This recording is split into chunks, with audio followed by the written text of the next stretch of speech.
দুদিনের বৃষ্টির পর প্রকৃতিটা কেমন স্নিগ্ধ হয়ে উঠেছে। মেঘাচ্ছন্ন আকাশ কেমন উপুর হয়ে পড়েছে যেন বিশ্ববাসীর ওপর। স্বস্তিতে শান্তিতে খানিক বৃষ্টি দিয়ে সিক্ত করার জন্য সিদ্ধান্ত নিয়েছে দীর্ঘ টানা তাপদাহ পরিস্থিতির পর। আকাশ দেখলে উদারতার কথা মনে হয়, কিন্তু আকাশ তো আমাদের হাতের নাগালে নয়। তবে আকাশের বিশালত্ব উপলব্ধি করা যায়।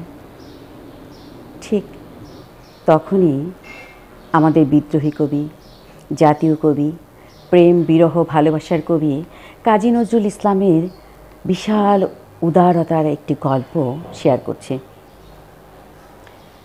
সময়টা 1920-এর দশক। কবি নজরুল ইসলাম সমানে লিখে চলেছেন গ্রামোফোন কোম্পানির জন্য।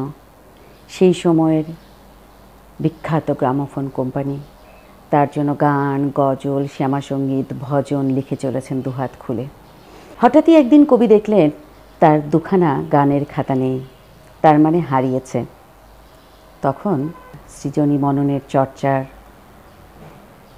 খাতা যখন হারিয়ে গেল, তিনি মনক্ষুণ্ণ হলেন, কিন্তু তার বহিঃপ্রকাশ কিছু ছিল না। তিনি চুপচাপ হয়ে গেলেন। কদিন এদিক সেদিক খুব খুঁজলেন, উদ্বিগ্ন হলেন। এক পর্যায়ে চুপচাপ হয়ে বিষয়টা মেনে নিলেন। এর কদিন পরে তার এক সতীর্থ বন্ধু হঠাৎ তাকে বললেন, কবি, আপনার দুখানি খাতা কিন্তু কলকাতারই এক বিখ্যাত কবি ও গীতিকারের বাসায় দেখলাম। কি আজব! প্রিয় কবি তখন কি বললেন তাকে জানেন? বললেন, যা দেখেছিস আর কাউকে বলিস নে।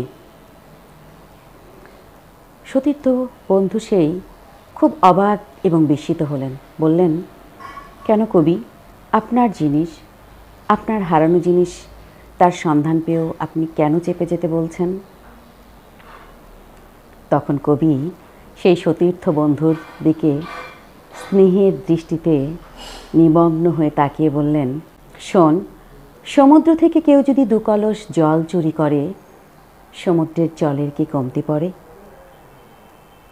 সেই সতীর্থ বন্ধু ভীষণ অবাক হয়ে বিশাল এক মনের উদার আকাশের ন্যায় এক মানুষের সন্ধান পেলেন, অভিভূত হলেন বরাবরের মতো।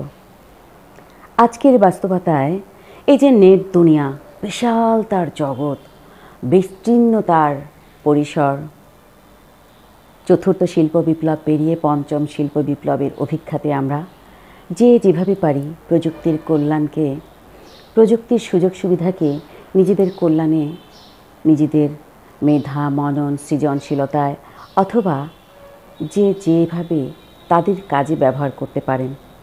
এখানে তো কেউ কারো প্রতিপক্ষ নয়, বরং প্রযুক্তির বিশাল সমুদ্র থেকে যে যেভাবে পারেন নুড়ি পাথর কুড়িয়ে নিন। তবে নিজেদের প্রস্তুতিটা রাখা খুব জরুরি। সবাই ভালো থাকবেন। সবার জন্য শুভকামনা।